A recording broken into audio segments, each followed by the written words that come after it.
Hi good morning to all. Welcome to another episode of Akshita vlog. അപ്പോൾ നമ്മുടെ Taif ട്രിപ്പിൻ്റെ രണ്ടാം പാർട്ടാണ്. അപ്പോൾ ഇതിനകത്ത് നമ്മൾ സ്ട്രോബെറി ഫാമും അതുപോലെ തന്നെ തായ്ഫിലെ സൂ ആണ് ഇൻവോൾവ് ചെയ്യിപ്പിച്ചിട്ടുള്ളത്. റുത്തറസ് പാർക്ക് നമുക്ക് ഇൻവോൾവ് ചെയ്യാൻ പറ്റിയില്ല, കാരണം നമ്മളവിടെ വിസിറ്റ് ചെയ്തില്ല, ടൈം പ്രശ്നമായതുകൊണ്ട് പറ്റിയില്ല. അപ്പം പോകുന്ന വഴിയിൽ ആ ഒരു പൂക്കൾ കണ്ടത് ഈ തലയിൽ നമ്മൾ വെക്കില്ലേ, ഈ ബ്രൈഡ്സ് ഒക്കെ വെക്കുന്ന പോലെ അങ്ങനെ വെക്കാൻ പറ്റിയ തൊപ്പിയാണ്. അതിന് ഇത്ര 15 റിയാലെങ്ങാണ്ട് കേട്ടോ, പൂ വെച്ചുണ്ടാക്കിയ തൊപ്പിയാണ്. അപ്പോൾ നമ്മൾ സ്ട്രോബെറി ഫാമിലോട്ടുള്ള എൻട്രി പാസ് എടുക്കാൻ വേണ്ടിയിട്ട് നിൽക്കുകയാണ്. അപ്പം ഓൾറെഡി നമ്മളെ കൊണ്ടുപോയ റെഡ് സീ ടൂസിൻ്റെ ആൾക്കാർ പറഞ്ഞിട്ടുണ്ടായിരുന്നു 25 റിയാലാണ് എൻട്രി പാസ് എന്ന്. അപ്പം അവർ നമ്പർ എടുത്തിട്ട് അവർ തന്നെയാണ് നമുക്ക് ഉള്ള പാസ്സൊക്കെ തന്നത് കേട്ടോ. നമ്മൾ ടിക്കറ്റിൻ്റെ അവിടേക്കൊന്നും നിന്നില്ല, അവർ തന്നെ പോയി അവർ തന്നെ ടിക്കറ്റ് എടുത്ത് തന്നു. അപ്പം അങ്ങോട്ട് പോണ വഴിക്ക് ഒരു സ്ട്രോബെറിയുടെ ഇതുപോലെ അറേഞ്ച് ചെയ്തൊരു ബസ് നമ്മൾ കണ്ടു. സ്ട്രോബെറി ഫാം എന്നൊക്കെ എഴുതിയിട്ടുണ്ട്. അപ്പോൾ നമുക്ക് അവിടെ നിന്ന് ഫോട്ടോ ഒക്കെ എടുക്കാം കേട്ടോ. അപ്പോൾ നമ്മൾ ഫോട്ടോ എടുക്കാനൊക്കെ നോക്കുന്നതാണ് അവിടെ. അപ്പോൾ ഇതിന് മുമ്പ് ഞാൻ വന്ന സമയത്തെന്ന് പറഞ്ഞു കഴിഞ്ഞാൽ ഈ സ്ഥലം നമ്മൾ വീഡിയോ ഇട്ടിട്ടുണ്ട് സെയിം. പക്ഷെ അവിടെ അന്നത്തേക്കാൾ കുറച്ചും കൂടെ ഇരിക്കാനുള്ള സ്പേസും അതുപോലെ അങ്ങനത്തെ കാര്യങ്ങളൊക്കെ അഡീഷണലി ആഡ് ചെയ്തിട്ടുണ്ട്. ഈ ഒരു പാർട്ട് അന്ന് ഇട്ട വീഡിയോസിൽ ഉണ്ടാവില്ല, കാരണം ഇതിപ്പോൾ ഇവിടെ പുതുതായിട്ട് ആഡ് ചെയ്തിരിക്കുന്നതാണ്. നമുക്ക് അവിടെ ഇരുന്ന് ഫുഡൊക്കെ കഴിക്കാം, അങ്ങനെയുള്ളൊരു ഇത്. പിന്നെ ക്ലൈമറ്റ് ഭയങ്കരമായിട്ട് തണുപ്പായിരുന്നു, ഭയങ്കരമായിട്ട് കോട ഇങ്ങനെ പൊതിഞ്ഞ് നിൽക്കണം. ഇപ്പം നമ്മൾ ഒരു മൂന്നാർ ഒക്കെ പോകുന്നൊരു ഊട്ടി ആ ഒരു ഫീലായിരുന്നു ശരിക്കും. നല്ല പോലെ കോടയുണ്ടായിരുന്നു, നമുക്ക് പരസ്പരം അങ്ങോട്ടും ഇങ്ങോട്ടും കാണാൻ തന്നെ ബുദ്ധിമുട്ടായിരുന്നു. പിന്നെ സ്ട്രോബെറി ഫാം എന്ന് പറയുമ്പോൾ നമ്മൾ ഒത്തിരി സ്ട്രോബെറി പ്രതീക്ഷിച്ചാണ് പോകുന്നത്, പക്ഷെ അത്രയൊന്നുമില്ല. നമ്മൾ വെള്ളം വയ്ക്കുന്ന ഡ്രമ്മിൻ്റെ ഇതില്ലേ, ആ ഡ്രമ്മിൻ്റെ ഇതിനകത്താണ് അവർ സ്ട്രോബെറി വെച്ചിരിക്കുന്നത്. ഇത് നമ്മുടെ മൾബറിയാണ്. സ്ട്രോബെറി ഫാമിൽ പോയിട്ട് മൾബറി തിന്ന ടീമാണ് കേട്ടോ ഞങ്ങൾ. മൾബറിയാണ് കഴിച്ചുകൊണ്ടിരിക്കുന്നത്. നല്ലതായിരുന്നു, നല്ല പുളിപ്പുണ്ടായിരുന്നു. പിന്നെ ആ ഒരു ഏരിയയിൽ, ആ ഒരു വേലി പോലെ വെച്ചേക്കുന്ന ആ ഒരു ഏരിയയിലാണ് നമ്മുടെ സ്ട്രോബെറി എല്ലാവരും നട്ടിരിക്കുന്നത്. അപ്പം അവിടെ ശരിക്കും സ്ട്രോബെറിയുടെ ജ്യൂസ്, സ്ട്രോബെറിയുടെ ഐസ്ക്രീം, അങ്ങനെ സ്ട്രോബെറിയൊക്കെ വിൽക്കാൻ വെച്ചിട്ടുണ്ട്. പക്ഷെ അതിന് മാത്രമുള്ള സ്ട്രോബെറി അവിടെ ഉണ്ടാവുന്നുണ്ടോ എന്ന് ചോദിച്ചാൽ സംശയമാണ്. ഞാൻ നിങ്ങൾക്ക് കാണിക്കാൻ വേണ്ടി പോകുന്നുണ്ട്, കണ്ടോ, ഡ്രമ്മിൻ്റെ പോലത്തെ അതിനകത്ത് ആണ് അവർ സ്ട്രോബെറി വെച്ചിരിക്കുന്നത്. അതൊരു കുറച്ച് സ്പേസിൽ അവരങ്ങനെ ചെയ്തിരിക്കുകയാണ്. പിന്നെ നമ്മൾ അവിടെ അവിടെ ചെന്ന് കഴിഞ്ഞപ്പോഴത്തേനും ഭയങ്കരമായിട്ട് തണുത്ത ക്ലൈമറ്റ് ആയിട്ടുണ്ടായിരുന്നു. നമ്മൾ ചെല്ലുമ്പോൾ മഴയൊന്നും പെയ്തിട്ടില്ല കേട്ടോ. ഞങ്ങൾ ഈ ഒരു ഷോപ്പിൽ കയറി ഷോപ്പിൽ നിന്ന് ഇറങ്ങി കഴിഞ്ഞപ്പോഴാണ് ക്ലൈമറ്റ് പെട്ടെന്ന് ചേഞ്ചായി മഴ പൊടിഞ്ഞു തുടങ്ങിയത്. ഇത് മൊത്തം സ്ട്രോബെറിയുടെ പല പല ഇതുകളാട്ടോ. എന്നുവെച്ചാൽ ബാഗ്, കൊട, പിന്നെ കീ ചെയിൻ, അങ്ങനത്തെ സാധനങ്ങളൊക്കെ ആയിരുന്നു, നിറച്ചുണ്ട്. ചെരുപ്പ്, അങ്ങനത്തെ ഐറ്റംസ്. പക്ഷേ കുടയൊന്നും ഒട്ടും കൊള്ളില്ല. എല്ലാം ഒരു 25-35 റിയാൽസൊക്കെ ആണ് അതിൻ്റെ എല്ലാ സാധനങ്ങളുടെയും വില. അതുകൊണ്ട് ഞാനെല്ലാം ജസ്റ്റ് കണ്ടുള്ളൂ, ഒന്നും വാങ്ങിയില്ല. ഹെയർ ബോ ഉണ്ട്, കുഞ്ഞുങ്ങൾക്ക് ഇടാൻ പറ്റിയ ഹാൻഡ് ക്രീം, പിന്നെ സ്ട്രോബെറിയുടെ പെർഫ്യൂംസ്, അങ്ങനെയുള്ള പല പല കാര്യങ്ങൾ. ഇത് പെൺപിള്ളേർക്ക് ഇഷ്ടംപോലെ സാധനങ്ങളുണ്ട്, പക്ഷേ എല്ലാം ഭയങ്കര കോസ്റ്റ്ലിയാണ്. പക്ഷെ അതിന് ക്വാളിറ്റി ഉള്ളതായിട്ട് നമുക്ക് ഫീൽ ചെയ്തില്ല കേട്ടോ. കുടയൊക്കെ ആണെങ്കിലും അതെ, അവിടെ നിന്ന് വാങ്ങിയ കുട ആ മഴയത്ത് തന്നെ ആൾക്കാരുടെ നിന്ന് പോകുന്ന കണ്ടായിരുന്നു. ആ ബാഗിനൊക്കെ 35 റിയാലാണ് കേട്ടോ. അതിൻ്റേതായൊരു ക്വാളിറ്റി ഫീൽ ചെയ്തില്ല. പിന്നെ അവിടെ നിന്ന് ചെന്നിട്ട് എന്തെങ്കിലും വാങ്ങാം എന്നുള്ള രീതിയിൽ പോകുന്നവരാണെങ്കിൽ അവിടെ നിന്ന് എന്തും വാങ്ങാം. അതല്ലാതെ നമ്മൾ ഒന്നും വാങ്ങിയില്ല കേട്ടോ. എല്ലാവരും ഇങ്ങനത്തെ കീ ചെയിൻ അങ്ങനത്തെ ഐറ്റംസാണ് നോക്കുന്നത്. ഞാൻ അങ്ങനെ ഒന്നും നോക്കിയില്ല, ഞാൻ ജസ്റ്റ് എല്ലാം വീഡിയോ എടുത്ത് പോവാം എന്നുള്ള രീതിയിൽ എല്ലാം വീഡിയോ എടുത്തുള്ളൂ. പിന്നെ ക്യാപ്പുകളുണ്ട്, അതുപോലെ തന്നെ ഇതൊക്കെ സ്ട്രോബെറിയുടെ സ്പ്രേ ആണ്. അവിടെ നിന്ന് പുറത്തിറങ്ങിയപ്പോഴേക്കും ഇങ്ങനെ ഇത്രയും കോടയായിട്ടുണ്ട്. ഈ ഷോർട്സ് നിങ്ങൾ കണ്ടിട്ടുണ്ടാവും, ഞാൻ ജസ്റ്റ് എക്സ്പ്ലോർ ചെയ്യുന്നത് ഇവിടെ ഭയങ്കര കോടയാണ് എന്നും പറഞ്ഞുകൊണ്ട്. അത് ആദ്യം എടുത്ത വീഡിയോ എന്ന് പറയണമെങ്കിൽ അതെന്നെ മിസ്സായി. അപ്പോൾ അതിൻ്റെ പകുതി ഇതിനകത്ത് ഇട്ടുള്ളൂ കേട്ടോ. പിന്നെ ഇവിടെ അങ്ങോട്ട് നടക്കുമ്പം ഈ ഒരു പാട്ടിലെത്തുമ്പോൾ ഇവിടെ സ്ട്രോബെറി വിൽക്കാൻ വെച്ചിട്ടുണ്ട്. അതിന് ഒരു ബക്കറ്റ്, കുഞ്ഞൊരു ബക്കറ്റ് സ്ട്രോബെറിക്ക് 35 റിയാലാണ് പറയുന്നത്. അതുപോലെ ഇവിടെ ഒരു ചെറിയ വെള്ളച്ചാട്ടം പോലെ അവർ ജസ്റ്റ് വ്യൂ സെറ്റ് ചെയ്തിട്ടുണ്ട് കേട്ടോ.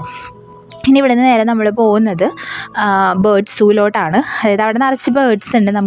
നമ്മളോട് ഭയങ്കര പെറ്റായിട്ട് ആണ് അവർ ആ ബേർഡ്സിനെ ട്രെയിൻ ചെയ്തെടുത്തിരിക്കുന്നത്. നമ്മുടെ മേത്ത് നമുക്ക് പിടിച്ചിരുത്താൻ പറ്റും. പല ഷോർട്സിൽ നിങ്ങൾ കണ്ടിട്ടുണ്ടാവും, ഇങ്ങനെ ബേർഡ്സിനെ ഷോൾഡറിലൊക്കെ വെച്ചിട്ട് ഡാൻസൊക്കെ ചെയ്യുന്ന അങ്ങനത്തെ ഒരു ഇതാണ് നമുക്ക് അവിടെ ചെന്ന് കഴിഞ്ഞാൽ ഫീലാവുക. പിന്നെ അങ്ങോട്ട് പോകുന്ന വഴിക്ക് അവിടേക്ക് ചെല്ലുമ്പോഴേക്കൊക്കെ ഭയങ്കരമായിട്ട് മഴ പെയ്തു കേട്ടോ. നമ്മളൊരുവിധം ഓൾമോസ്റ്റ് നനഞ്ഞിട്ടാണ് അതിനകത്തേക്ക് പോകുന്നത്.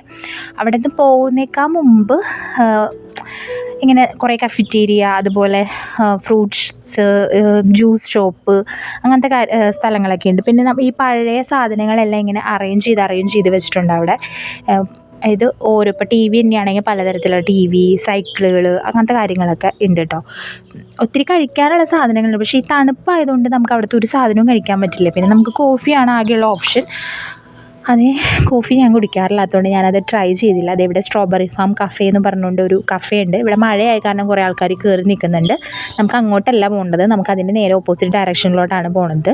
അവിടെ ഒരു തലതിരിഞ്ഞ വീട് നിൽപ്പുണ്ട്. അതായത് ഒരു വീട് തലതിരിച്ച് അവർ വെച്ചിരിക്കുകയാണ്. ഈ വീടിൻ്റെ എന്താ പറയുക, ഷോർട്സായിട്ട് ഞാൻ പണ്ട് അപ്ലോഡ് ചെയ്തിട്ടുണ്ട്. അന്ന് അതൊക്കെ ഒരു ക്യൂരിയോസിറ്റി ആയിരുന്നു കാണാനൊക്കെ ആയിട്ട്. ഇത് കണ്ട സ്ഥലമായതുകൊണ്ട് എനിക്ക് അത്രയ്ക്ക് വലിയ ഇതൊന്നും ഉണ്ടായിരുന്നില്ല, കാരണം നമ്മൾ കണ്ടതാണല്ലോ. ഇവിടെ ജസ്റ്റ് കയറി കഴിഞ്ഞാൽ ഒരു വീട്ടിലെ എല്ലാ സാധനങ്ങളും നമ്മൾ സ്പേസിലൊക്കെ പോകുന്ന പോലെ തലതിരിഞ്ഞാണ് ഇരിക്കുന്നത്. അവരത് എല്ലാം അറേഞ്ച് ചെയ്ത് വെച്ചിട്ടുണ്ട്. ടി വി, കബോർഡ്, പാത്രങ്ങൾ, ഈവൻ ഫ്രിഡ്ജിനകത്തിരിക്കുന്ന എഗ്ഗ്, അതുപോലെ വീട്ടിലുള്ള ചെടി, ഇതെല്ലാം അവർ തലതിരിച്ച് ആ വീടിനകത്ത് അറേഞ്ച് ചെയ്ത് വെച്ചിരിക്കുകയാണ്. അങ്ങനെ ഒരു വീടാണിത്. നമുക്കത് ആദ്യമായിട്ട് കാണുമ്പോൾ നമുക്ക് ഭയങ്കര ക്യൂരിയോസിറ്റി തോന്നുന്നുണ്ട്. ഇതൊക്കെ എങ്ങനെയാണ് അവിടെ സെറ്റ് ചെയ്ത്, അങ്ങനെയൊക്കെ തോന്നും. ഇപ്രാവശ്യം ചെന്നപ്പോൾ എനിക്ക് അങ്ങനെ തോന്നിയില്ല, കാരണം ഓൾറെഡി എനിക്കറിയാമല്ലോ ഇതിൻ്റെ ഉള്ളിൽ ഇങ്ങനെ ആണെന്ന്. നേരെ അവിടെ നിന്ന് പുറത്തിറങ്ങിക്കഴിഞ്ഞാൽ നമ്മൾ പോകുന്നതാണ് നമ്മുടെ ബേർഡ് സൂവിൽ. ഇന്നിപ്പം മഴ പെയ്തിരിക്കുന്നതുകൊണ്ട് തന്നെ ഭയങ്കരമായിട്ടൊരു ഡിസ്കംഫർട്ട് പോലെ എനിക്ക് ഫീൽ ചെയ്തു. പക്ഷികളാണെങ്കിലും നമ്മുടെ അടുത്തേക്ക് അങ്ങനെ അടുക്കുന്നില്ല. എല്ലാവരും ഇങ്ങനെ മഴ നനഞ്ഞ് അങ്ങനെ ഒരു ഇത് ഫീൽ ചെയ്തുമായിരുന്നു കേട്ടോ. അതല്ലാതെ ഒരു നല്ല എക്സ്പീരിയൻസ് ആണ്. നമുക്കവിടെ പ്രത്യേകിച്ച് എൻട്രി പാസ് വേറെ ഒന്നും കാര്യങ്ങളൊന്നുമില്ല. 25 റിയാൽ എൻട്രി പാസ് എടുത്തു കഴിഞ്ഞാൽ നമുക്ക് വിസിറ്റ് ചെയ്യാൻ പറ്റുന്നത് ഇത്രയും കാര്യങ്ങളാണ്. അതായത് ആ സ്ട്രോബെറി നിൽക്കുന്ന ആ ഒരു ഏരിയ നമുക്ക് കിട്ടും, മൊത്തമായിട്ട് എക്സ്പോസ് ചെയ്യാൻ പറ്റും. അവിടെ നമുക്ക് ഫുഡോ കാര്യങ്ങളൊക്കെ കഴിക്കാം. അതിനൊന്നും പ്രത്യേകിച്ചൊന്നുമില്ല. അവിടെ നല്ല വാഷ്റൂം ഉണ്ട്, അങ്ങനത്തെ കാര്യങ്ങളൊക്കെ ഉണ്ട്. പിന്നെ ഈ ബേർഡ്സു, പിന്നെ ഉള്ളതാണ് സ്ട്രോബെറി ഫാമിൽ ഒരു അക്വേറിയം. ആ അക്വേറിയത്തിൻ്റെ അവിടെയും ഇതുപോലെ പർച്ചേസ് ചെയ്യാനുള്ള ഷോപ്പ് പുറത്തുണ്ട് കേട്ടോ. അക്വേറിയത്തിൽ ഇപ്പം നമ്മൾ ഫക്കി അക്വേറിയത്തിൻ്റെ വീഡിയോ ഇട്ടിട്ടുണ്ടായിരുന്നു. അവിടെ നിറച്ചും ഫിഷ് ഇതുണ്ടല്ലോ, അത്രയൊന്നുമില്ല, എന്നാലും അത്യാവശ്യത്തിലുള്ള ഫിഷും കാര്യങ്ങളൊക്കെ അവിടെ ഉണ്ട് കേട്ടോ. ഇതാണ് നമ്മുടെ ബേർഡ് സൂവിൻ്റെ ഇൻസൈഡ് വ്യൂ എന്ന് പറഞ്ഞാൽ. അതായത് ഒരു നാച്ചുറലി അവർ സെറ്റ് ചെയ്തിരിക്കുകയാണ്, പക്ഷേ എല്ലാം ആർട്ടിഫിഷ്യൽ സാധനങ്ങളാണ്. അതായത് വെള്ളം, അങ്ങനത്തെ കാര്യങ്ങളെ നാച്ചുറൽ ആയിട്ടുള്ളൂ. പ്ലാന്റ്സ് എല്ലാം ആർട്ടിഫിഷ്യലി സെറ്റ് ചെയ്തിരിക്കുകയാണ്. അതിൻ്റെ ഉള്ളിലും നിറച്ച് ഷോപ്പുകളുണ്ട്. അവിടെ ഈ പറഞ്ഞ പോലെ നല്ല കോസ്റ്റ്ലി ആയതുകൊണ്ട് നമ്മൾ അങ്ങോട്ടൊന്നും കയറിയില്ല. ജസ്റ്റ് പുറത്തു കൂടെ നടന്നുള്ള ആ വ്യൂ മാത്രമേ നമ്മൾ എടുത്തുള്ളൂ. ഞങ്ങളതാ പറഞ്ഞേ, ഇവിടെയും കടയുണ്ടല്ലോ, കയറിയാലോ എന്ന്. അപ്പോൾ ഞാൻ പറഞ്ഞു വെറുതെ ഭയങ്കര വിലയായിരിക്കും, എന്തിനാണ് കയറുന്നതെന്ന്. പിന്നെ നമുക്കിതിനെല്ലാത്തിനും കൂടെ എക്സ്പ്ലോർ ചെയ്യാനാകെ ഒരു 1 hour തന്നത്. അപ്പം ഞാൻ ജസ്റ്റ് എല്ലാം ഓടിച്ച്, കാരണം എനിക്ക് വീഡിയോ എടുക്കേണ്ടതുകൊണ്ട് ഞാനെല്ലാം ജസ്റ്റ് ഓടിച്ച് വീഡിയോ എടുത്ത് പോവുകയാണ് ചെയ്തത്. ഫോട്ടോസൊന്നും അധികം എടുക്കാനായിട്ട് ഞാൻ നിന്നില്ല. ഇവിടെ നമുക്ക് പല പഞ്ചവർണ്ണത്തത്തയുടെ തന്നെ പല വെറൈറ്റീസ് ഓഫ് പഞ്ചവർണ്ണത്തത്ത ഉണ്ട്. അതുപോലെ പ്രാവ് ഉണ്ട്. പിന്നെ എന്താ ഉള്ളത്, അങ്ങനത്തെ കാര്യങ്ങളൊക്കെയാണ്. അത് സാധാരണ നോർമലി നമ്മൾ ഇപ്പം നമ്മുടെ നാട്ടിലും ഇപ്പം ഇങ്ങനത്തെ പക്ഷികളൊക്കെ അവൈലബിൾ ആണല്ലേ. നമ്മളിങ്ങനെ സൂവിലൊക്കെ പോയി കഴിഞ്ഞാൽ എനിക്ക് തോന്നുന്നു തൃശ്ശൂർ എവിടെയോ ഉണ്ടെന്ന് തോന്നുന്നു, ഇങ്ങനെ പക്ഷീനെ നമുക്ക് മേത്തേക്ക് വെച്ച് തരും അവർ, ട്രെയിൻ ചെയ്തിട്ട് നമുക്ക് അതിനെടുത്ത് ഫോട്ടോ എടുക്കാൻ പറ്റും. ഇവിടെ എന്ന് വെച്ചാൽ ഇതിന് പ്രത്യേകിച്ച് ചാർജൊന്നും അവർ നമ്മുടെ നിന്ന് വാങ്ങുന്നില്ല കേട്ടോ. നമ്മൾ ജസ്റ്റ് നിന്ന് കഴിഞ്ഞാൽ അവർ നമുക്ക് എടുത്ത് വെച്ച് തരും. അങ്ങനെയാണ് ഇത് അവർ സെറ്റ് ചെയ്തിരിക്കുന്നത്. പക്ഷികൾക്ക് വെള്ളം കുടിക്കാൻ വേണ്ടിയിട്ടൊക്കെ അവർ ആർട്ടിഫിഷ്യൽ പൂൾസ് പോലെ ജസ്റ്റ് ചെറുതായിട്ട് സെറ്റ് ചെയ്തിരിക്കുകയാണ്. ഈ നനഞ്ഞ് കിടക്കുന്നതുകൊണ്ടാണ് ഒരു വൃത്തിയില്ലാത്ത പോലെ തോന്നുന്നത്. പക്ഷേ നോർമലി അവിടെ സ്മെല്ലോ കാര്യങ്ങളോ ഒന്നുമില്ല കേട്ടോ. നല്ല നീറ്റ് ആൻഡ് ക്ലീൻ ആണ് ആ ഒരു ഏരിയ എന്ന് പറഞ്ഞാൽ. ഇത് പക്ഷീനെ എടുത്ത് പിടിക്കാനായിട്ട് നിൽക്കുന്നത്. അപ്പം ഒരു ഫാമിലി മൊത്തത്തിൽ എല്ലാവരും കൂടെ പക്ഷി പിടിച്ച് നിന്നപ്പോൾ ആ കുട്ടി ഭയങ്കര കരച്ചിലായിരുന്നു കേട്ടോ. കുട്ടിക്ക് മാത്രം പക്ഷീനെ എടുത്ത് പിടിച്ച് നിൽക്കാൻ പറ്റില്ലല്ലോ. നമ്മളവിടെ ചെന്ന് നിന്നാൽ മതി. അവിടെ ട്രെയിൻ ചെയ്യിപ്പിക്കുന്ന ആ ആൾ തന്നെ നമ്മുടെ മേത്തോട്ട് അതിനെടുത്ത് വെച്ച് തരും. നമുക്ക് ഫോട്ടോസൊക്കെ എടുത്ത് കഴിഞ്ഞ് കഴിഞ്ഞാൽ അവരോട് പറഞ്ഞു കഴിഞ്ഞാൽ ആൾ ഇതിനെടുത്ത് തിരിച്ച് വെച്ച് തരും. ഇത് അതെ കണ്ടോ, ഇങ്ങനെ വെച്ച് തരും. ഇങ്ങനെ വെച്ച് കഴിഞ്ഞാൽ പെട്ടെന്നൊന്നും അടുത്ത ആൾ വന്നില്ലെങ്കിൽ ആ ആൾ വരുന്ന വരെ നമ്മൾ അതിനെ പിടിച്ച് നിൽക്കേണ്ടി വരും കേട്ടോ. അപ്പം ഞാൻ ഈ പക്ഷീനെ എടുത്തായിരുന്നു. അപ്പം അത് കഴിഞ്ഞ് അപ്പുറത്തിരിക്കുന്ന ആ മഞ്ഞ, അവളുടെ കയ്യിലിരിക്കുന്ന ആ പക്ഷീനെ ഞാൻ എടുത്ത് പിടിച്ച് കുറച്ച് വീഡിയോ ഒക്കെ എടുത്തായിരുന്നു കേട്ടോ. ആ വീഡിയോൻ്റെ എവിടെയോ മിസ്സായി പോയിട്ടുണ്ട്. ഇതിൻ്റെ വീഡിയോ മാത്രമേ ഉള്ളൂ. അത് കഴിഞ്ഞ് അവിടെ നിന്ന് ജസ്റ്റ് അങ്ങനെ ഓരോ ആൾക്കാരും ഒരാളും നിന്നെടുത്ത് കഴിഞ്ഞാൽ അപ്പോഴേക്കും അടുത്ത ആൾ വന്ന് ഫോട്ടോ എടുക്കാൻ വേണ്ടി നിൽക്കുന്നതുകൊണ്ട് അത്രയും നേരെ അവിടെ നിന്നുള്ളൂ. പിന്നെ നമ്മൾ അവിടെ നിന്ന് നേരെ പുറത്തോട്ട് ഇറങ്ങുന്നേക്കാൾ മുമ്പ് കുറച്ച് ഫോട്ടോസൊക്കെ എടുത്തായിരുന്നു ഉണ്ടായിരുന്നു. കാരണം അവിടെ ഇങ്ങനെ ഒരു ബേഡ്സ് ചാടിപ്പോവാതിരിക്കാൻ വേണ്ടിയിട്ട് ഇങ്ങനെ കയറാണ് അവർ വാതിലായിട്ട് യൂസ് ചെയ്തിരിക്കുന്നത്. അപ്പോൾ അവിടെ വെച്ച് കുറച്ച് ഫോട്ടോ എടുത്തിട്ടുണ്ടായിരുന്നു. ഇത് മൊത്തം താറാവുകളാണ് കേട്ടോ. ഈ പൂളും അവർ സെറ്റ് ചെയ്തിരിക്കുന്നതാണ്. ഈ താറാവിന് നമുക്ക് അവിടുന്ന് ഫുഡ് മേടിച്ച് കൊടുക്കാൻ പറ്റും. 10 റിയാലിൻ്റെ ഒരു കുഞ്ഞ് ബൗളിനകത്ത് തിന്നയോ അങ്ങനെ എന്തോ സംഭവമാണ് അത് നമുക്ക് മേടിച്ചുകൊണ്ടൊന്ന് കൊടുക്കാം. ഇത് ആ സ്ട്രോബെറി ഫാമിൻ്റെ നേരെ ഇപ്പുറത്തെ സൈഡാണ്. നമ്മൾ ആദ്യം പോയത് ബേർഡ് സൂലാണ്. ഇത് ഇപ്പുറത്തെ അറ്റാണ് കേട്ടോ. ഇപ്പുറത്തെ അറ്റത്താണ് നമുക്ക് അക്വേറിയമൊക്കെ കാണാനായിട്ടുള്ളത്. ഇത് അക്വേറിയത്തിന് പോകുന്നേക്കാൾ മുമ്പ് ഒരു കൊറ്റി പോലത്തെ ഒരു താറാവല്ല, ഒരു കൊറ്റിയാണെന്നാണ് എനിക്ക് തോന്നിയത്. അതിങ്ങനെ വെള്ളത്തിൽ കുളിച്ച് നിൽക്കുന്ന പോലത്തെ ഒരു സ്റ്റാച്യു അവിടെ ചെയ്ത് വെച്ചിട്ടുണ്ട്. അതിനടുത്ത് ഈ മഴയും കൂടെ ആയപ്പോൾ അതിനെ കണ്ടപ്പോൾ എനിക്കൊരു പ്രത്യേക ഇഷ്ടം തോന്നി. അപ്പോൾ അതിൻ്റെ വീഡിയോ എടുക്കാൻ വേണ്ടി അങ്ങോട്ട് നടന്നതാണ്. ആ പോയ വഴിക്ക് മൊത്തവും നിറച്ചും മൾബറിയുടെ കുറേ ചെടികൾ ഇങ്ങനെ കുറ്റിയായിട്ട് നിൽപ്പുണ്ട് കേട്ടോ. അപ്പോൾ അതിൽ നിന്ന് കുറേ മൾബറിയൊക്കെ ഇങ്ങനെ പറിച്ചെടുത്തു. അപ്പോൾ നമ്മൾ 6 പേരാണ് പോയെന്ന് പറഞ്ഞില്ലേ. അപ്പോൾ ഞങ്ങൾ 3 പേരെ ഇപ്പോൾ ഉള്ളൂ. ബാക്കി 3 പേരെന്നെ വെയിറ്റ് ചെയ്യായിരുന്നു, പക്ഷെ കണ്ടില്ല. അപ്പോൾ ജസ്റ്റ് മൾബറി പറിച്ചു. കാരണം ഇനി സമയം അധികം ഇല്ല, നമുക്ക് അക്വേറിയം കൂടെ കാണേണ്ടതുകൊണ്ട് ഞങ്ങൾ 3 പേരും കൂടിയിട്ട് പിന്നെ അക്വേറിയത്തിലേക്ക് നടന്നു കേട്ടോ. അപ്പം ഈ മൾബറി പറിച്ച് തിന്നുന്നതിന് എനിക്കും കൂടെ വേണമെന്ന് പറഞ്ഞതാണ് അപ്പുറത്ത് നിൽക്കുന്ന ആൾ. അപ്പം അത് ചിരിക്കുന്നത് ആ ഒരു കുട കണ്ടില്ലേ ഇപ്പം പുറകിൽ, ആ കുടയാണ് കേട്ടോ അവിടെ നിന്ന് കിട്ടുന്ന കുട. അപ്പം ഈ മഴയൊക്കെ ഒന്ന് ജസ്റ്റ് കുറഞ്ഞായിരുന്നു. അങ്ങനെ നമ്മൾ അപ്പുറത്തെ സൈഡിലേക്ക് എത്തി. അവിടെ ഒരു കാറ് കിടപ്പുണ്ട്. ആ കാറിൻ്റെ അവിടെ നിന്ന് നമുക്ക് വേണമെങ്കിൽ ഫോട്ടോ എടുക്കാം. ഇതൊക്കെ അക്വേറിയത്തിൻ്റെ ഉള്ളിലുള്ള ഫിഷസാണ് കേട്ടോ. കുറേ ഫിഷ് ഉണ്ട്, പക്ഷേ ഞാൻ എല്ലാത്തിൻ്റെയും ഒന്നും വീഡിയോ എടുത്തില്ല.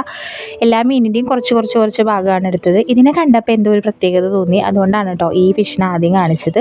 ഇതല്ല, ഇത് ശരിക്കും ഏറ്റവും അവസാനത്തെ പാർട്ടാണ്. തുടക്കത്തിലൊക്കെ കുഞ്ഞി നമ്മുടെ വീട്ടിൽ അക്വേറിയത്തിലിടുന്ന പോലത്തെ ഫിഷസാണ് ഉണ്ടായിരുന്നത്. തോന്നുന്നു ഈ വീഡിയോയിൽ കാണും, പക്ഷെ എല്ലാം ഒന്നും ഉണ്ടാവില്ല. ഞാൻ കുറേ കട്ട് ചെയ്ത് കളഞ്ഞായിരുന്നു. കാരണം ഒത്തിരി മീൻ തന്നെ ആകുമ്പോൾ ഭയങ്കര ബോറിംഗ് ആയിട്ട് ഫീൽ ചെയ്യുന്നുള്ളതുകൊണ്ട് കട്ട് ചെയ്ത് കളഞ്ഞായിരുന്നു ഒത്തിരി ഭാഗം. ഇതിൻ്റെയൊക്കെ ഡിസ്ക്രിപ്ഷൻസ് അവിടെ എഴുതിയിട്ടുണ്ട്, പക്ഷെ അതൊന്നും ഒരു ഇരുട്ടായതുകൊണ്ട് അതൊന്നും ശരിക്കും എനിക്ക് വീഡിയോ എടുക്കാനായിട്ട് പറ്റിയില്ല കേട്ടോ. പിന്നെ നമുക്ക് ഒരു വെപ്രാളമായിരുന്നു, ഇവിടുന്ന് വേഗം പുറത്തിറങ്ങണം. ബസ് നമ്മൾ പാർക്ക് ചെയ്തിരുന്നത് കുറച്ച് ദൂരെയാണ്, അപ്പം അങ്ങോട്ടേക്ക് എത്തണം. മഴ പെയ്യുന്നുണ്ട്. അങ്ങനെയുള്ള കാര്യങ്ങളൊക്കെ മനസ്സിലുള്ളതുകൊണ്ട് പെട്ടെന്ന് വീഡിയോ എടുത്ത് പോവുകയാണ് ചെയ്തത്. അപ്പോൾ നമ്മളിങ്ങനെ കമൻറ്റ് പറയുന്നുണ്ട്, ഇതിനകത്ത് കറി വെക്കുന്ന മീൻ ഏതാ, കറി വെക്കാത്ത മീൻ ഏതാന്നൊക്കെ ഇങ്ങനെ ചുമ്മാ പറയുന്നുണ്ട്. ഇത് വേറൊരു തരം ഫിഷാണ്. പിന്നെ നമ്മുടെ നാട്ടിലുള്ള പിലോപ്പിയെ പോലത്തെ അങ്ങനത്തെ മീനൊക്കെ ഉണ്ട് കേട്ടോ. അതിനൊക്കെ ഇവർ പിടിച്ച് ഇട്ടിട്ടുണ്ട്. അത് അത്യാവശ്യം സൈസ് വന്നിട്ടുമുണ്ട്. പിന്നെ നല്ല ഭംഗിയുള്ള കുഞ്ഞു കളർഫുള്ളായിട്ടുള്ളൊരു മീൻ ഉണ്ടായിരുന്നു. അത് പുള്ളീനെ ഇവിടെ കാണാനില്ല. അതെവിടെയോ അതേ വരുന്നുണ്ട്. ഇതുണ്ട് ആ കുഞ്ഞു മീൻ. അത് കാണാനായിട്ട് നമുക്ക് ഒരു പ്രത്യേക ഇഷ്ടം. നമ്മളത് ഫക്കിയുടെ അക്വേറിയത്തിൽ പോയപ്പോഴും അന്ന് അവിടെ ഉണ്ടായിരുന്നു. അതുപോലെ ആമച്ചേട്ടൻ ഉണ്ടായിരുന്നു, പിന്നെ തവളച്ചേട്ടൻ ഉണ്ടായിരുന്നു. ഇവരെയൊക്കെ അവിടെ സെറ്റ് ചെയ്ത് വെച്ചിട്ടുണ്ട് കേട്ടോ. അപ്പം ഒത്തിരി വലിയ അക്വേറിയമൊന്നും അല്ല, എന്നാലും ഉള്ളത് നല്ല ഭംഗിയിൽ അറേഞ്ച് ചെയ്ത് ഡിസ്ക്രിപ്ഷനോട് കൂടി അവരവിടെ സെറ്റ് ചെയ്ത് വെച്ചിട്ടുണ്ട്. Anyway the entry is free. So നമുക്കതൊരു ഒരിക്കലും ഒരു നഷ്ടമല്ല, നല്ലൊരു എക്സ്പീരിയൻസ് തന്നെയാണ്. പിള്ളേർക്കൊക്കെ ഫിഷ് കാണാനായിട്ട്, മീനെ കാണാനൊക്കെ ഇഷ്ടമുള്ള പിള്ളേരാണെങ്കിൽ അത് നല്ലൊരു എക്സ്പീരിയൻസാണ്. അതുപോലെ ഇവിടുന്ന് പുറത്തിറങ്ങിക്കഴിഞ്ഞാലും നമുക്ക് പർച്ചേസ് ചെയ്യാനായിട്ടുള്ള സ്ഥലമുണ്ട്. അവിടെ പോയി കഴിഞ്ഞാൽ നമുക്ക് മീനിൻ്റെ തന്നെ പലതരം ഡോളുകൾ ഇങ്ങനെ അവർ വെച്ചിട്ടുണ്ട്. നമുക്കത് വാങ്ങാം. അതും കോസ്റ്റ്ലിയാണ്. എനിക്ക് തോന്നുന്നു ഒരു 40 റിയാലിൻ്റെ മുകളിലാണ് സ്റ്റാർട്ടിങ് പ്രൈസ് വരുന്നത്. സോ ഞാനതൊന്നും വാങ്ങിയില്ല കേട്ടോ. പിന്നെ ഈ മറ്റേ കാർഡുകൾ വെച്ചിട്ട് ഇങ്ങനെ പസിൽസ് ഫില്ല് ചെയ്യുന്ന പോലത്തെ അങ്ങനത്തെ കാര്യങ്ങളൊക്കെ ഉണ്ടായിരുന്നു. അതിൻ്റെ ഒരു മോഡൽ അവിടെ പുറത്ത് വെച്ചിട്ടുണ്ടാവും. നമുക്കത് ട്രൈ ചെയ്തിട്ട് ഇഷ്ടമാവുകയാണെങ്കിൽ നമുക്ക് വാങ്ങാം. ഇതാണ് നമ്മുടെ ആമച്ചേട്ടൻ ഉണ്ട് പറഞ്ഞില്ലേ, അവിടെയാണ് അവിടെ ഇരിക്കുന്ന ആ കുഞ്ഞി പീക്കിരി ആമച്ചേട്ടനാണത്.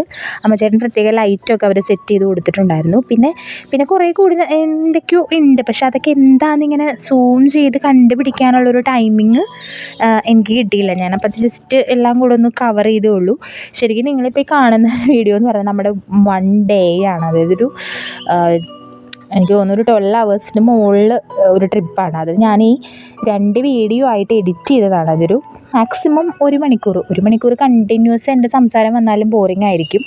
അതുകൊണ്ട് എല്ലാത്തിൻ്റെയും ഇച്ചിരി പാർട്ട് ആഡ് ചെയ്തിട്ട് ചെയ്തതാണ്. അപ്പോൾ അതുകൊണ്ട് എല്ലാ ഭാഗവും കവർ ആയോ എന്ന് ചോദിച്ചാൽ എവിടെയെങ്കിലുമൊക്കെ മിസ്സായിട്ടുണ്ടാവും. അങ്ങനെ എഡിറ്റ് ചെയ്തതാണ്. കാരണം എല്ലാം കുഞ്ഞു വീഡിയോ ആയിട്ട് എടുത്തിട്ട് അതിൽ നിന്ന് ഞാൻ എഡിറ്റ് ചെയ്തുകൊണ്ട് ചിലപ്പം ഇതിനകത്ത് ചിലത് റിപ്പീറ്റേഷനായിട്ട് വന്നിട്ടുണ്ടാവും. അതും അങ്ങനത്തെ വരുന്നത് നമ്മൾ കട്ട് ചെയ്ത് കളയാൻ നോക്കിയിട്ടുണ്ട് മാക്സിമം. പിന്നെ നമ്മളിത് സ്റ്റാർട്ടിങ് ആണല്ലോ, ഇത്രയും ലെങ്തി വീഡിയോ ഒന്നും ഞാൻ അധികം ഇട്ടിട്ടില്ല, ആദ്യമായിട്ടൊക്കെയാണ് ചെയ്യുന്നത്. അപ്പോൾ അതിൻ്റെ ചില പോരായ്മകൾ എന്തായാലും നിങ്ങൾക്ക് കാണാൻ പറ്റും. അപ്പോൾ അഡ്ജസ്റ്റ് ചെയ്യുക, അത്രേ എനിക്ക് പറയാനുള്ളൂ. അങ്ങനെ ഇവിടെ നിന്ന് ഇത് സത്യം പറഞ്ഞാൽ ഞാൻ ഇത്രയും ലെങ്ത്ത് ഇട്ടിട്ടില്ല കേട്ടോ. ഞാൻ എഡിറ്റ് ചെയ്തിട്ടുണ്ടായിരുന്നു. ഞാൻ എഡിറ്റ് ചെയ്തതിൽ എന്തെങ്കിലും പറ്റിയതായിരിക്കും. എനിക്കും തോന്നുന്നുണ്ട് ഇത് വോയിസ് ഓവർ കൊടുക്കുമ്പോഴാണ് അറിയുന്നത് ഇത്രയും ലെങ്ത്ത് വരുന്നുണ്ട് എന്ന്.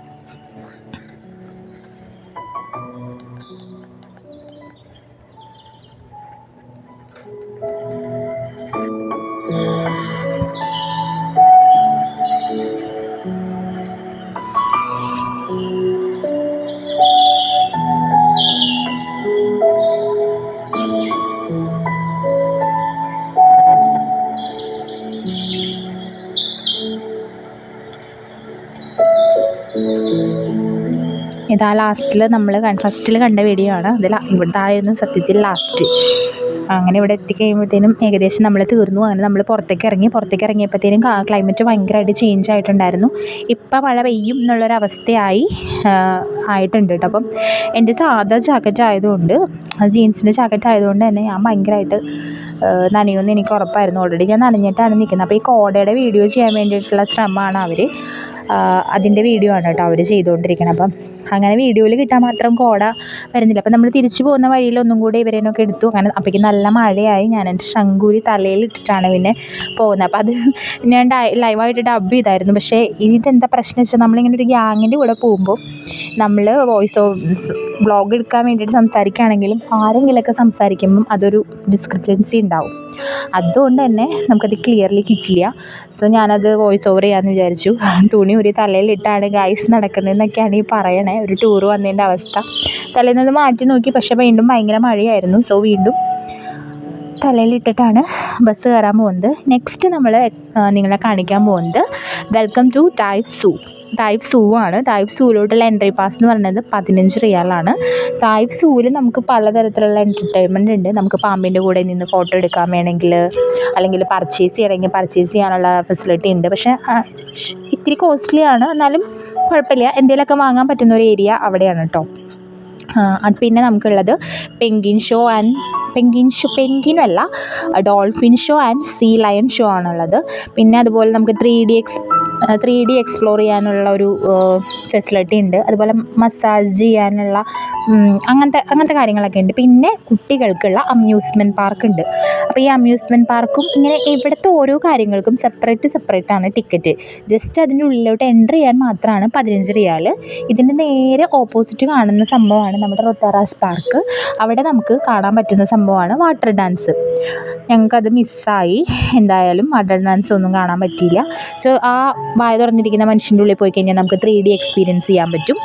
അപ്പോൾ അവിടെ നിന്ന് ഇങ്ങനെ നമ്മൾ ജസ്റ്റ് എൻട്രി പാസ് എടുത്തിട്ട് ഉള്ളിലോട്ട് നടക്കുകയാണ്. അപ്പം എനിക്കറിയാം എവിടെയോ ഒരു വാഷ്റൂം ഉണ്ട്. കാരണം അവിടെ നിന്ന് നമ്മൾ ആകെ നനഞ്ഞു. എനിക്ക് ആ ഡ്രസ്സ് ചേഞ്ച് ചെയ്യണമായിരുന്നു. അപ്പോൾ അത് തപ്പിയാണ് ഈ നടക്കുന്നത്. അപ്പോൾ ഇവിടെയൊക്കെ നിറച്ച് കടകളുണ്ട്. കടകളിലൊക്കെ സാധനങ്ങൾ വിൽക്കാൻ വെച്ചിട്ടുണ്ട്. നമുക്ക് ആവശ്യമുള്ളത് വാങ്ങാം. വള, മാല അങ്ങനത്തെ ഐറ്റംസ് വെച്ചേക്കണ കടയാണ്. അപ്പോൾ അത് ജസ്റ്റ് നോക്കിയതാണ് കേട്ടോ. അവിടെ നിന്ന് ഒന്നും എടുത്തില്ല. അതിൻ്റെ കുറച്ച് ഇപ്പുറത്ത് പോയൊരു തുണിക്കട ഉണ്ടായിരുന്നു. ആ തുണിക്കടയിൽ നിന്ന് ഞാനൊരു ഡ്രസ്സ് എടുത്തായിരുന്നു. അത് 45 റിയാലെന്ന് പറഞ്ഞു. 40 റിയാൽ, ശരിക്കും 40 റിയാലിൻ്റെ ഒന്നുമില്ല കേട്ടോ, ഒരു 25 മാക്സിമം. പിന്നെ അത് കണ്ടപ്പോൾ ഇഷ്ടമായതുകൊണ്ട് അവർ പറഞ്ഞ പൈസ കൊടുത്തത് മേടിച്ചു എന്നേ ഉള്ളൂ. ഇവിടെ നിറച്ച് വള, കൈച്ചെയിൻ അങ്ങനത്തെ സാധനങ്ങളൊക്കെ ഇരിപ്പുണ്ട് കേട്ടോ. നമുക്ക് അവിടെ നിന്ന് വാങ്ങണമെങ്കിൽ വാങ്ങാം. ഈ ഡ്രസ്സ് കടയിൽ നിന്നാണ് ഞാനൊരു ഡ്രസ്സ് എടുത്തത്. കണ്ടപ്പോൾ ആ ബ്ലാക്ക് കണ്ടപ്പോൾ ഇഷ്ടപ്പെട്ട് കയറിയതാണ്. എടുത്തപ്പോൾ വേറൊരു കളറായിരുന്നു മാത്രം. വേറൊരു ഡ്രസ്സാണ് എടുത്തത്, അതൊന്നും എടുത്തില്ല. പുള്ളി പാൻറ്റ് കണ്ടപ്പോൾ ഞാൻ അതെടുത്തില്ല. ജസ്റ്റ് കണ്ടപ്പോൾ ഒരു കൗതുകം തോന്നി. അവിടെ കണ്ട ഒരു ആർച്ച് കണ്ടു, ഒരു പാമ്പ് ചുറ്റിപ്പടഞ്ഞ ആർച്ച്. അതാണ് നമ്മുടെ സൂവിലോട്ടുള്ള എൻട്രി. അവിടെ പിന്നെ ഇവിടെ നിറച്ച് അബായകളുണ്ട്. അതുപോലെ നൈറ്റ് ഡ്രസ്സ്, കൂടുതലും നൈറ്റ് ഡ്രസ്സാണ് കേട്ടോ അവിടെ ഫോക്കസ് ചെയ്തിരിക്കുന്നത്. ഈ റോസ് എനിക്കിപ്പോൾ തോന്നി ഈ റോസ് എടുത്താൽ മതിയായിരുന്നു കേട്ടോ. ഇനിയിപ്പോൾ പറഞ്ഞിട്ട് കാര്യമില്ലല്ലോ, ഇത് വാങ്ങാൻ വേണ്ടി തായ്പ് വരെ പോകാൻ പറ്റില്ല. സോ കിട്ടിയതുകൊണ്ട് സന്തോഷപ്പെടുക. അതിൻ്റെ ഉള്ളിലും ഇഷ്ടംപോലെ ഡ്രസ്സുകളുണ്ട് കേട്ടോ. അതിനൊക്കെ 40 റിയാൽ തന്നെയാണ്. ആ കടയിൽ നിന്ന് എന്ത് ഡ്രസ്സ് എടുത്താലും അതിന് 40 റിയാലാണ്. അതാണ് അവിടുത്തെ ഒരു ഇത്. ഈ കട കഴിഞ്ഞ് അപ്പുറത്താണ് നമുക്ക് വാഷ്റൂം വരുന്നത്. ഞാൻ ഈ ഡ്രസ്സാണ് എടുത്തത്. എനിക്ക് മെറൂൺ കുറച്ച് ഫേവറേറ്റ് ആണ്. അപ്പം മെറൂണാണ് എടുത്തത്. അത് കഴിഞ്ഞ് പിന്നെ നമ്മൾ സൂവിലോട്ടുള്ള എൻട്രി തുടങ്ങുകയാണ്. ഫസ്റ്റ് ഓഫ് ഓൾ സൂവിൽ നമ്മുടെ അവിടുത്തെ സൂ പോലുള്ളൊരു എക്സ്പ്ലോഷറൊന്നുമില്ല, ഒത്തിരി ആനിമൽസൊന്നുമില്ല. ആകെപ്പാടുള്ളത് മങ്കിച്ചേട്ടനും അതുപോലെ സിംഹച്ചേട്ടനും പിന്നെ ആരുള്ള പുലിച്ചേട്ടൻ, അങ്ങനത്തെ ടീം മാത്രമേ ഉള്ളൂ. അല്ലാതെ ഒത്തിരി ആൾക്കാരൊന്നും ഇല്ല. പിന്നെ ഇതിൻ്റെയൊക്കെ ഡിസ്ക്രിപ്ഷൻസ് എന്ന് പറയുന്നത് ഇംഗ്ലീഷിലായതുകൊണ്ട് തന്നെ എനിക്കത് എന്തൊക്കെ മൃഗമാണെന്ന് നിങ്ങൾക്ക് പറഞ്ഞു തരാനായിട്ട് അറിയില്ല. എന്തായാലും പുലികൾ ഇഷ്ടംപോലെ ഉണ്ട്, സിംഹങ്ങളും ഇഷ്ടംപോലെ ഉണ്ട്. പിന്നെ കുറേ ഈ കരടീനെയൊന്നും കണ്ടില്ല ഞാൻ. മറ്റേ കുഞ്ഞു മൃഗങ്ങൾ ഇതില്ലേ, പട്ടി, പൂച്ച, അങ്ങനത്തെ ടീമുകളെയൊക്കെ അവർ അപ്പുറത്തെ സൈഡിൽ കുഞ്ഞു കൂടാക്കിയിട്ട് വെച്ചിട്ടുണ്ട്. ബേർഡ്സിനെ വെച്ചിട്ടുണ്ട്. പിന്നെ മങ്കിയുടെ തന്നെ പല വെറൈറ്റീസ് ഉണ്ട്. സിംഹവാലൻ കുരങ്ങ്, കുരങ്ങ്, അങ്ങനത്തെ ആൾക്കാരൊക്കെ കണ്ടു. പിന്നെ ആരാ ഉണ്ടായിരുന്നത്? പിന്നെ ഒരു ജിറാഫ് ചേട്ടനുണ്ടായിരുന്നു. അങ്ങനെ നമ്മൾ ഡോൾഫിൻ ഷോയിലേക്ക് ടിക്കറ്റ് എടുത്തായിരുന്നു. ഡോൾഫിൻ ഷോയുടെ ടിക്കറ്റ് വരുന്നത് അവിടെ 45 റിയാലെന്നാണ് എഴുതി വെച്ചിരിക്കുന്നത്. നമുക്കത് അവർ 35 റിയാലിനാണ് തന്നത്. ഒരു 50 to 20 മിനിറ്റ്സിൻ്റെ ഒരു ഷോ ആണ്. പക്ഷേ നമ്മളെ പോയിട്ടുണ്ടെങ്കിൽ മസ്റ്റ് വ്യൂ ആണ് ഡോൾഫിൻ ഷോ. കാരണം നമ്മൾ പക്കിയുടെ അക്വേറിയത്തിൽ പോയപ്പോൾ നമ്മൾ ടിക്കറ്റിന് ചാർജ് എടുത്തപ്പോൾ നമ്മളത് ഫീൽ ചെയ്തതാണ്. ചാർജിന് 85 റിയാലോളം അവർ പറഞ്ഞിട്ടുണ്ടായിരുന്നു. ഇതിപ്പോൾ നമുക്ക് 35 റിയാലിന് നമുക്കത് കാണാനായിട്ട് പറ്റി.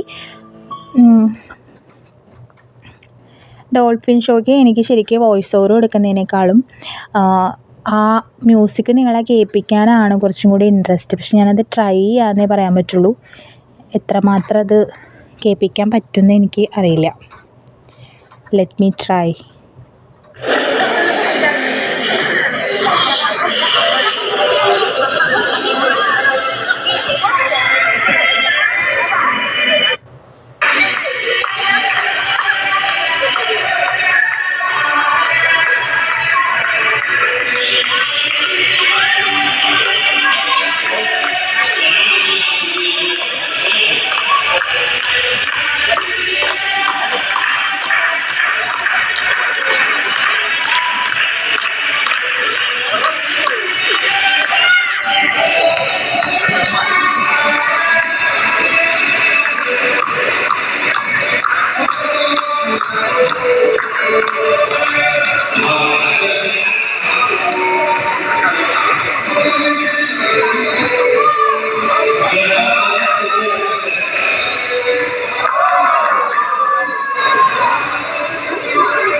അതായത് പ്രത്യേകിച്ചൊന്നുമില്ല. ആ ട്രെയിനർ നമ്മൾ ഡോൾഫിനെ കൊണ്ട് ഓരോന്ന് ചെയ്യിപ്പിക്കുകയാണ്. ഓരോ പെർഫോമൻസ് കഴിയുമ്പോഴും ട്രെയിനർ എന്ത് ചെയ്യും, ഡോൾഫിന് ഫിഷിനെ കൊടുക്കും. അപ്പോൾ ഡോൾഫിൻ ആ ഫിഷിനെ കിട്ടാൻ വേണ്ടിയിട്ട് ട്രെയിനർ പറയുന്ന കാര്യങ്ങൾ എല്ലാം ചെയ്യും. അത്രേ ഉള്ളൂ. പക്ഷെ അത് ചെയ്യുന്ന അതിൻ്റെ ആ ഒരു ബുദ്ധി ഉണ്ടല്ലോ, അതാണ് ആ ഷോയുടെ ഇത്. ഇപ്പോൾ സംസാരിക്കാൻ പറയുമ്പം അത്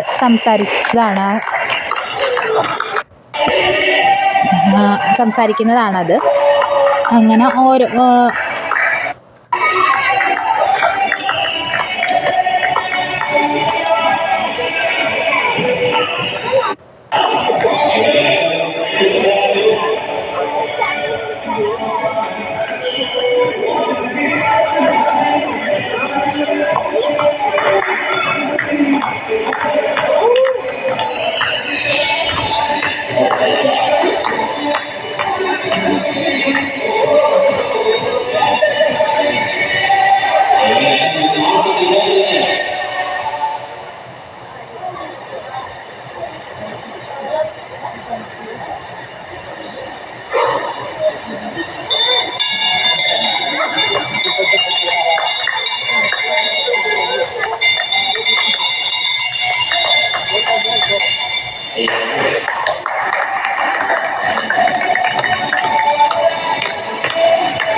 ഇപ്പോൾ അവർ ചെയ്യുന്നത് നമ്മുടെ കൂട്ടത്തിൽ ഓഡിയൻസ് ആയിരിക്കുന്ന ഒരു കുട്ടീനെ നമുക്ക് വിളിച്ചിട്ട് പെൻഗ്വിൻ്റെ കൂടെ പെൻഗ്വിനല്ല സോറി ഡോൾഫിൻ്റെ കൂടെ നിർത്തി അവർ ഫോട്ടോ എടുക്കും. ഇപ്പോൾ ഒരു കുട്ടീനോട് വരാനാണ് പറയണത് ആ ഡോൾഫിൻ്റെ കൂടെ നിന്ന് ഫോട്ടോ എടുക്കാൻ വേണ്ടിയിട്ട്.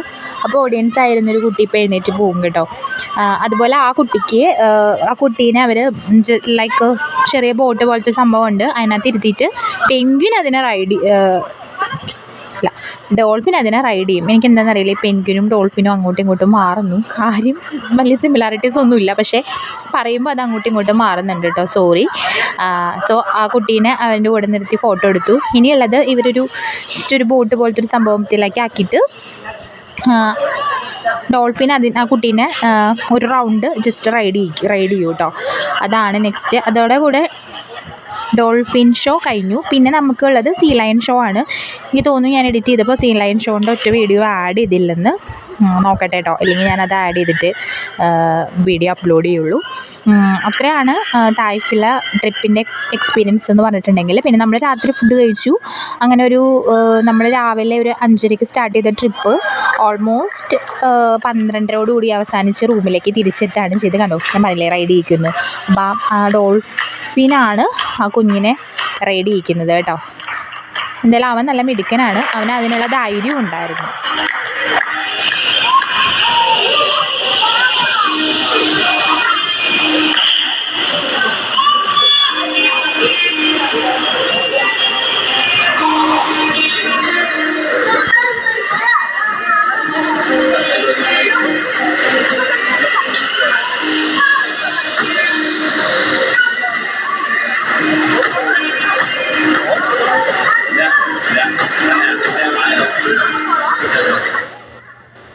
അങ്ങനെ നമ്മുടെ ഡോൾഫിൻ ഷോ അവിടെ അവസാനിച്ചു. പിന്നെ നമുക്ക് ഡോൾഫിൻ്റെ കൂടെ ഓഡിയൻസ് ആയിട്ടിരിക്കുന്ന ആർക്ക് വേണമെങ്കിലും പോയിട്ട് ഡോൾഫിൻ്റെ കൂടെ ഫോട്ടോസ് എടുക്കാം. അതിന് എനിക്ക് തോന്നുന്നു 50 റിയാൽ അങ്ങാണ്ടാണ് കേട്ടോ. അവർക്ക് പേയ്മെൻറ്റ് കൊടുത്താലേ നമുക്ക് ഫോട്ടോ എടുക്കാൻ പറ്റുള്ളൂ. സോ അതിനൊന്നും ആരും അങ്ങനെ നിന്നില്ല. നമ്മൾ ആ ഷോ ഒരു 20 മിനിറ്റത്തെ ഷോ കഴിഞ്ഞിട്ട് നമ്മൾ പുറത്തോട്ട് ഇറങ്ങുകയാണ് ചെയ്തത്. ഇവർ ഇതിനെ ട്രെയിൻ ചെയ്ത് വെച്ചിരിക്കുകയാണ്. ഓരോ ഫിഷ് കൊടുക്കുന്നതിനനുസരിച്ച് അത് ഓരോ പെർഫോമൻസ് ചെയ്യും. എനിക്ക് തോന്നുന്നു ഓരോ അരമണിക്കൂർ കൂടുമ്പോഴും ഈ ഷോ ഉണ്ട്. നമ്മൾ തായ്ഫിൽ പോയി കഴിയുമ്പോഴും മസ്റ്റ് വിസിറ്റാണ് കേട്ടോ. ജസ്റ്റ് ഇതൊക്കെ ഒരു എക്സ്പീരിയൻസ് അല്ലേ, നല്ലൊരു എക്സ്പീരിയൻസ് ആയിട്ട് തോന്നി. കാരണം അത്രയും ട്രെയിൻ ചെയ്ത് അതത് ചെയ്യുന്നുണ്ടല്ലോ. അങ്ങനെ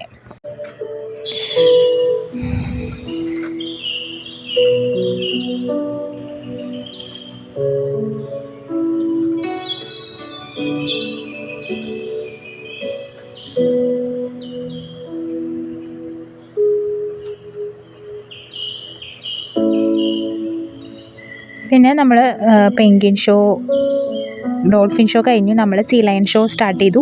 ഇതുപോലെ സീ ലയനെ അവർ ട്രെയിൻ ചെയ്ത് വെച്ചിരിക്കുകയാണ്.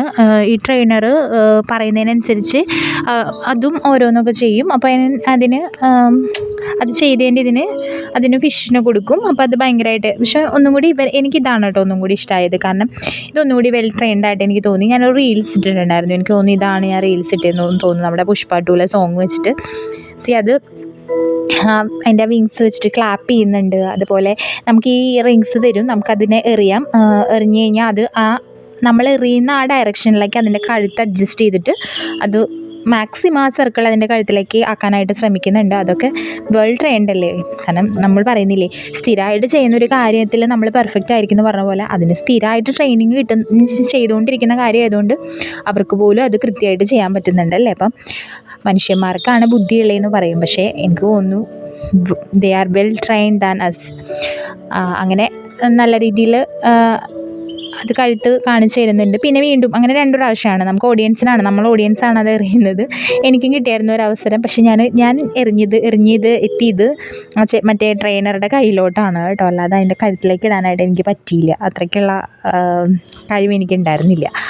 പിള്ളേരാണ് ഒന്നും കൂടി ഈ ഒരു പാർട്ട് പിള്ളേരാണ് ഈ ഒരു പാർട്ട് നല്ലപോലെ എൻജോയ് ചെയ്തത്. കാരണം കുട്ടികൾ എറിയുമ്പോൾ പിന്നെ എത്തുന്നുണ്ടായിരുന്നു.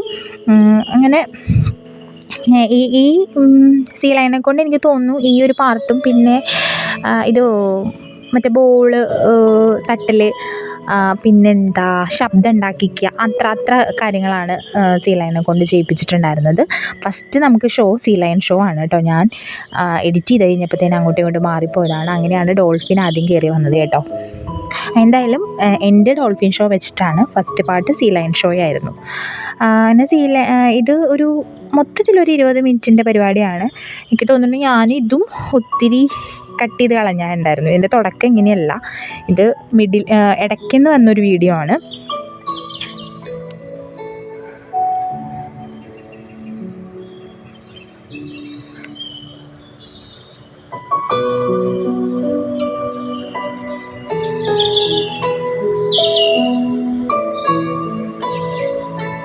ഈ മിടുക്കനാണ് നമ്മൾ ആ ഷിപ്പിലത് ഇരുത്തിയതും. അവനെയാണ് എല്ലാം, അവനും ഭയങ്കര ക്യൂരിയോസിറ്റി ആയിരുന്നു ഇതൊക്കെ ചെയ്യാൻ വേണ്ടിയിട്ട്. എന്തായാലും അവനാണ് ഈ ഷോയിലെ താരം. കണ്ടോ, അവൻ ആ റിങ് വേണമെന്ന് പറഞ്ഞിട്ട് അവനെ കൊണ്ട് അറിയിക്കുവാണേ. കൊണ്ടില്ല, വീണ്ടും കൊടുക്കാൻ പറയും, വീണ്ടും അവന് വേണമെന്ന് പറയും. പിന്നെ അവന് കൊടുത്തില്ല. അതെനിക്കാന്ന് തോന്നുന്നു കിട്ടിയത്. അതെനിക്കായിരുന്നു, എനിക്കത് എറിയാൻ കിട്ടുന്നില്ല.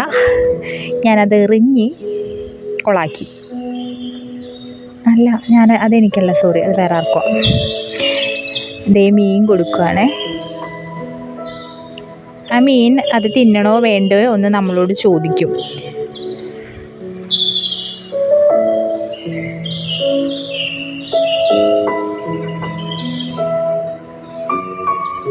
അതിറക്കി അടുത്ത്, കാരണം അതിന് ക്ഷമയില്ലായിരുന്നു, അപ്പം അത് ഇറക്കി. ഇനി അത് തിന്നണോ വേണ്ടേന്ന് ചോദിക്കും. അപ്പം തിന്നണം എന്ന് നമ്മൾ പറഞ്ഞാൽ മാത്രമേ അത് തിന്നുള്ളൂ. അതുവരെ അതിങ്ങനെ പിടിച്ചുകൊണ്ട് നിൽക്കും. അത് കണ്ടപ്പോൾ ഒരു പാവം തോന്നി കേട്ടോ. ആദ്യം നമ്മൾ വേണ്ടാന്ന് പറഞ്ഞു, പിന്നത്തെ ഓഫ്കോഴ്സ് നമ്മൾ വേണമെന്ന് പറയുമല്ലോ. അപ്പോഴേക്കും അത് ചാടിക്കയറി അത് വായിലിടും. ഇറക്കാൻ വീണ്ടും നമ്മൾ പറഞ്ഞാലേ ഇറക്കത്തുള്ളൂ. എന്നിട്ട് അത് തന്നെ കൈയടിക്കും. അത് ഇറക്കണോ വേണ്ടേന്നാണ്. ഓക്കെ പറഞ്ഞപ്പോൾ അത് ഇറക്കി. എന്നിട്ട് അത് തന്നെ ചിറകടിക്കും.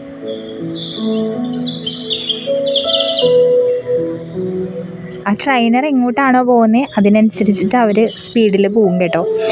അത്രയും ഇണക്കാണ് ട്രെയിനറുമായിട്ട് ഇവർക്ക് ഉണ്ടാവുക.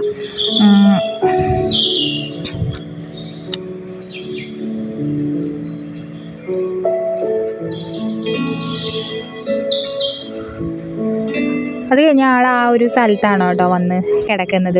പുള്ളീനെ ഈ സ്പൂളിലല്ല, ഈ പരിപാടി കഴിഞ്ഞ് പുള്ളി നേരെ വേറൊരു റൂമിലോട്ട് കയറ്റുന്ന കാണാം. അവിടെ വെള്ളം ഉണ്ടോ എങ്ങനെയാണെന്ന് അറിയില്ല. അങ്ങനെ ഇവിടുന്ന് നമ്മൾ നേരെ ഇറങ്ങി. പിന്നെ നൈറ്റിലെ ഫുഡായിരുന്നു. ഞാൻ വെജിറ്റേറിയൻ ആയതുകൊണ്ട് എനിക്ക് പുള്ളി അങ്ങനെ എന്തോ സംഭവമാണ്. അവർക്ക് AFC ആയിരുന്നു. അപ്പോൾ അത്രയേ ഉള്ളൂ ഗൈസ്, ബൈ ബൈ.